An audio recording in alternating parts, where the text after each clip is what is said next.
നിലമ്പൂർ ഉപതെരഞ്ഞെടുപ്പ് പ്രചാരണം ശക്തമായിരിക്കെ സംസ്ഥാന സർക്കാരിനെതിരെ പ്രതിപക്ഷം പ്രധാനമായി ഉന്നയിക്കുന്ന ചോദ്യങ്ങളിൽ ഒന്ന് ഉരുൾപൊട്ടൽ സർവനാശം വിധിച്ച കവളപ്പാറയിൽ സർക്കാർ എന്ത് ചെയ്തു എന്നുള്ളതാണ്. ആ ചോദ്യം ഈ തെരഞ്ഞെടുപ്പ് കാലത്ത് ഉയരുമ്പോൾ അതിനുള്ള മറുപടിയുമായി സർക്കാർ തന്നെ രംഗത്തെത്തുകയാണ്. എന്താണ് സർക്കാർ ചെയ്തത് എന്നതിനുള്ള മറുപടി 24 എക്സ്പ്ലെയിനറിൽ നിഖിൽ പ്രമേഷ് വിശദമാക്കും. കവളപ്പാറ പുനരധിവാസത്തിനായി സംസ്ഥാന സർക്കാർ ചെലവഴിച്ചത് 20 കോടി രൂപയാണ്.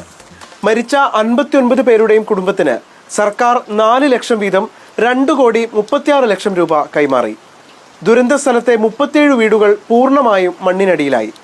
ജിയോളജി വകുപ്പിന്റെ റിപ്പോർട്ട് പ്രകാരം ദുരന്ത സ്ഥലത്തോട് ചേർന്ന 116 കുടുംബങ്ങളെ സർക്കാർ മാറ്റിപ്പാർപ്പിച്ചു. പട്ടികവർഗ വിഭാഗത്തിലെ 33 കുടുംബങ്ങൾക്ക് 6 ലക്ഷം വീതം ഭൂമിക്കും 6 ലക്ഷം വീതം വീടിനും അനുവദിച്ചു. 33 കുടുംബങ്ങൾക്ക് 12 ലക്ഷം വീതം 3,96 ലക്ഷം രൂപയാണ് സർക്കാർ അനുവദിച്ചത്. കവളപ്പാറയിലെ 33 കുടുംബങ്ങൾക്ക് വ്യവസായി MA യൂസഫ് അലിയും വീട് നിർമ്മിച്ചു നൽകി. ഭൂദാനം ആലൻചൂടിൽ നിർമ്മിച്ച വീടുകളുടെ ഓരോ ഗുണഭോക്താവിനും 7 ലക്ഷം വീതം 2,31 ലക്ഷം രൂപ സർക്കാർ നൽകി. ജിയോളജി സംഘത്തിന്റെ റിപ്പോർട്ടിന്റെ അടിസ്ഥാനത്തിൽ 87 കുടുംബങ്ങൾക്ക് ഭൂമി വാങ്ങി വീട് നിർമ്മിക്കാൻ 10 ലക്ഷം വീതം 8,70 ലക്ഷം രൂപ സർക്കാർ നൽകി.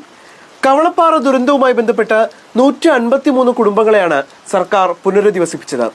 മാറ്റി താമസിച്ച മുഴുവൻ കുടുംബങ്ങൾക്കും നിലവിലെ വീടും ഭൂമിയും അവരുടെ ഉടമസ്ഥതയിൽ തന്നെ തുടരാനും അനുമതി നൽകി. 153 കുടുംബങ്ങൾക്കും സൗജന്യ വൈദ്യുതി കണക്ഷനും സർക്കാർ നൽകി.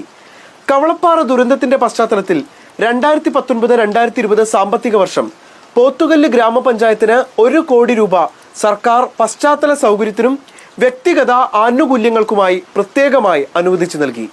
ക്യാമ്പ് നടത്തിപ്പിന് വേണ്ടി മാത്രം ക്യാമ്പ് നടത്തിപ്പിലെ വാടക ഇനത്തിൽ മാത്രം 18 ലക്ഷം രൂപയാണ് സർക്കാർ ചെലവഴിച്ചത്. സംസ്ഥാനം നടുങ്ങിയ ഒരു ദുരന്തമുണ്ടാകുമ്പോൾ അതിൽ ഇടപെടൽ നടത്തേണ്ടത് അതത് സർക്കാരുകളുടെ ഉത്തരവാദിത്വമാണ്. അത് ഇതിനോടകം നിർവഹിക്കപ്പെട്ടു എന്നാണ് സർക്കാർ വ്യക്തമാക്കുന്നത്.